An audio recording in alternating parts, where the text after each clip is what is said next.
Farm Bureau helps protect its members in more ways than you might think. They've always been the voice of agriculture in Arkansas, working on behalf of folks like me when nobody else would. And Farm Bureau stands for the values that Arkansas families care about.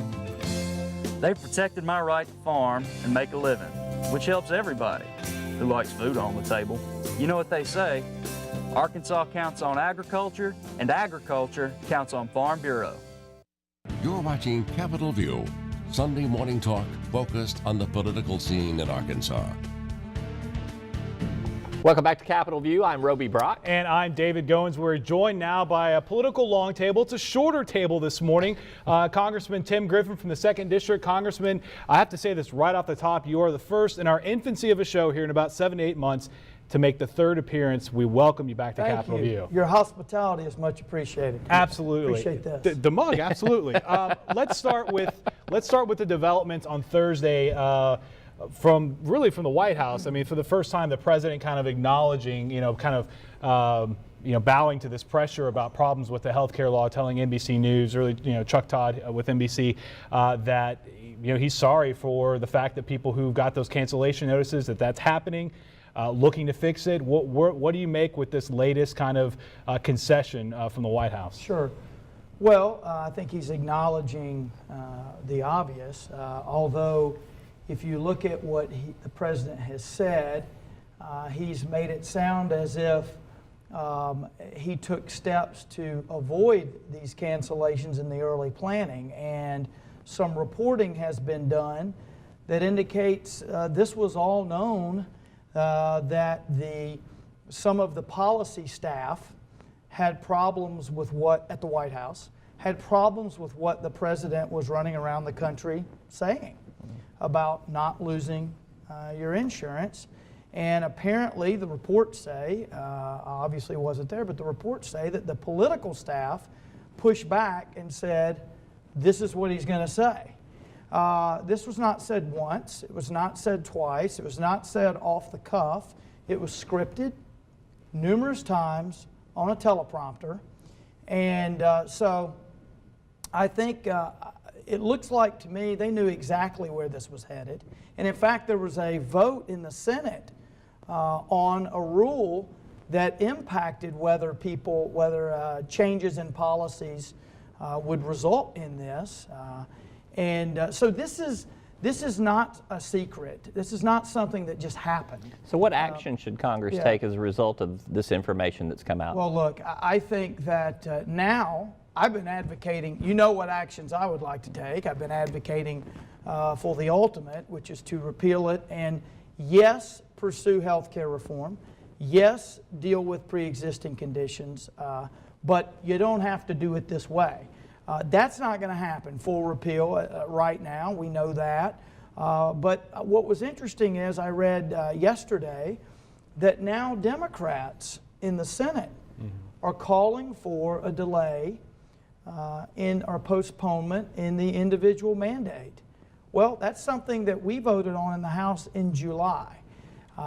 And what is now the events, instead of House Republicans saying this is the right thing to do, and that alone, now you have events that are pushing this. And I think a lot of Democrats, to be frank, who are up for re-election, particularly in the Senate, including one of our own, I think they're getting nervous about what this could do to their re-election in 2014. Do you think the Landrieu bill to grandfather in the plans for the folks who have had their plans canceled, do you think that's good legislation, a good place to start? I think we are going to take up this exact issue in the House this week. I've not seen her specific language, but we are going to pursue this week to basically say, hey, we're going to make sure that what the president said is actually the policy of the country.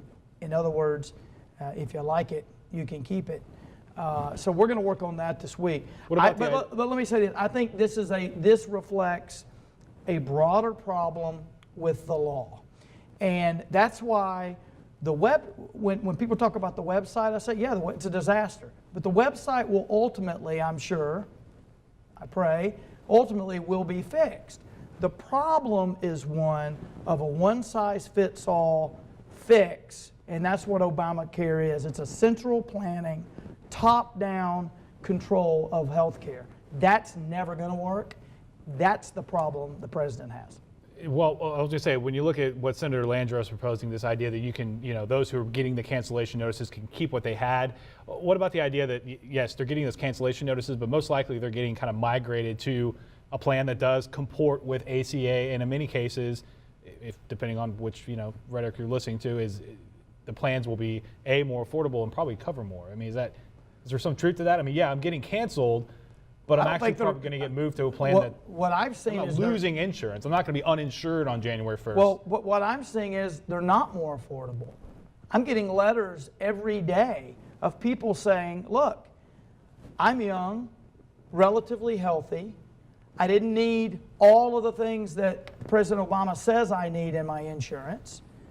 And so that got canceled because it didn't comport with Obamacare. And what they're trying to give me does now comport with Obamacare, meaning it has all of the features that the president says you got to have, regardless of who you are. So you are actually hearing young people trying to sign up. I mean, that would be... Well, no, what I'm hearing is people are relatively healthy people, or some that aren't, who liked their plan before, are being forced to get a more comprehensive plan under the law, and they're not paying less. They're paying more.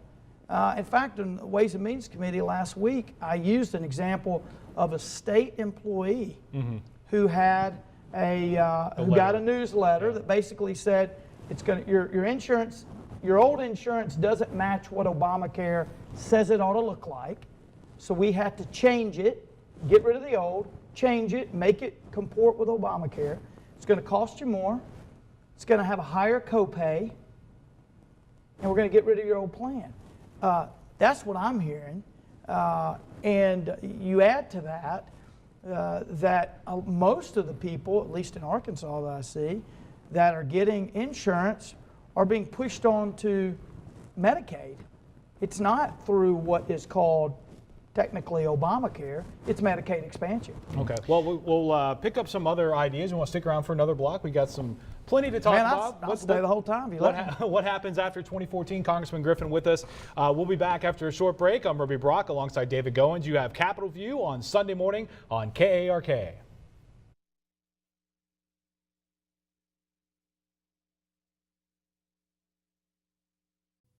The Arkansas State Chamber of Commerce and Associated Industries of Arkansas. The State Chamber AIA is the leading voice for business at the state capitol and serves as the primary business advocate on all issues affecting Arkansas employers. Our mission is to promote a pro-business, free enterprise agenda and prevent anti-business legislation, regulations, and rules. Now more than ever, business matters. Learn more at arkansasstatechamber.com. You're watching Capitol View, Sunday morning talk focused on the political scene in Arkansas. Welcome back to Capitol View. I'm Roby Brock alongside David Goins. We're joined by 2nd District Congressman Tim Griffin. Before the break, we were talking about a variety of issues. Let's move on to some other things here. You've got Exxon gets a fine this week from the federal government for $2.6 million. Is that appropriate? Well, we're digging into the details of this, but I can tell you that I think whatever it takes to get Exxon to do the right thing on this pipeline, consistent with the law, of course, we're gonna pursue that. I will tell you that I feel more confident than ever in my view that it ought to be moved, that the pipeline ought to be moved.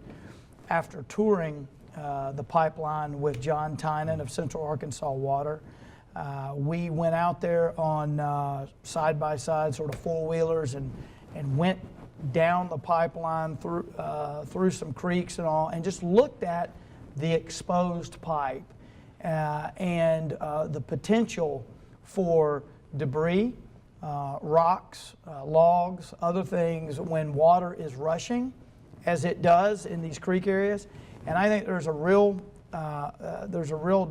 possibility if there's a weakness anywhere in that pipe that's undiscovered for there to be a real disastrous consequences. Exxon's not going to volunteer to move it. When we've talked about this on this show, I mean, what is the next step, Well, if there is a step to say, okay, let's move this? I wouldn't, look, I think all options are on the table, and I wouldn't, don't give up that, not giving up that fight yet. I think that there are options here. Look, it's not restarted. I don't think there's anyone that contemplates it being restarted anytime soon. We know, as evidenced by these fines, we know that this sort of pipe has had problems for years all around the country, right? And that's really at the core of why they were fined. Now, in terms of the amount they were fined, PHMSA has their own scale of why they fine what they fine, and they do that pursuant to the law and the regulations. I am open to looking at stiffer fines, particularly as it relates to sensitive areas where water is at risk. But the core of what PHMSA, the federal regulators, said is that, look, Exxon knew that this sort of pipe was problematic, is problematic, and has had problems in the past, and didn't take the extra steps necessary. And that's basically what I've said. If you're going to restart a pipeline in 06, wouldn't you think it's in everybody's interest, including Exxon, separate from the regulations, to do every test available? Not say, well, let's do test 1 but not 2. Do it all.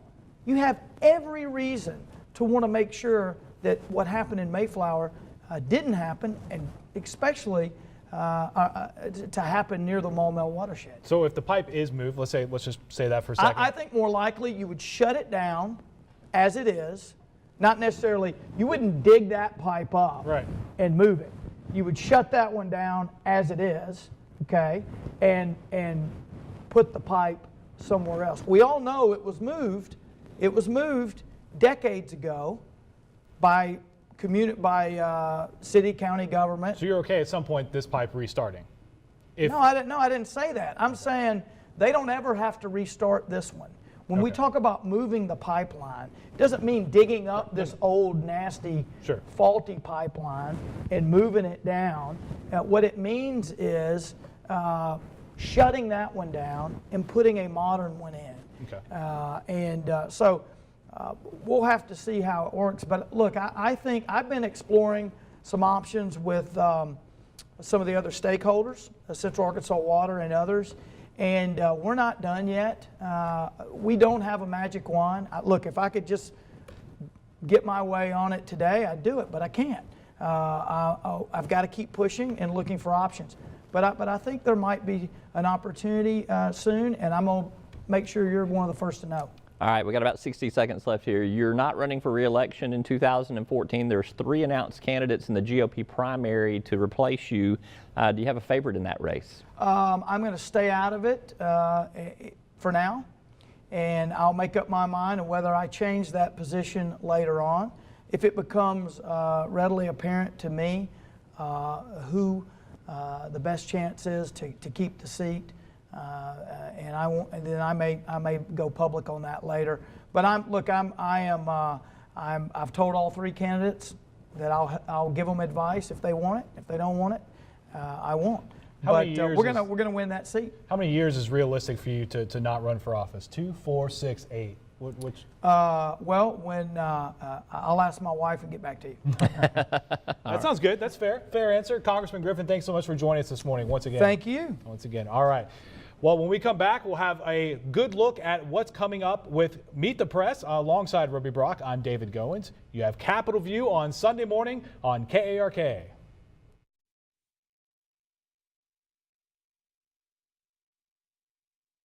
One of the real advantages of electric cooperatives membership is having a voice in our state's energy future. Not a week goes by without important energy issues making headlines. These are issues that need to be discussed. And you should know that as policies are being developed, the cooperatives are looking out for our members, advocating what's best for you. We are your friends and neighbors. We are your local electric company. the electric cooperatives. We are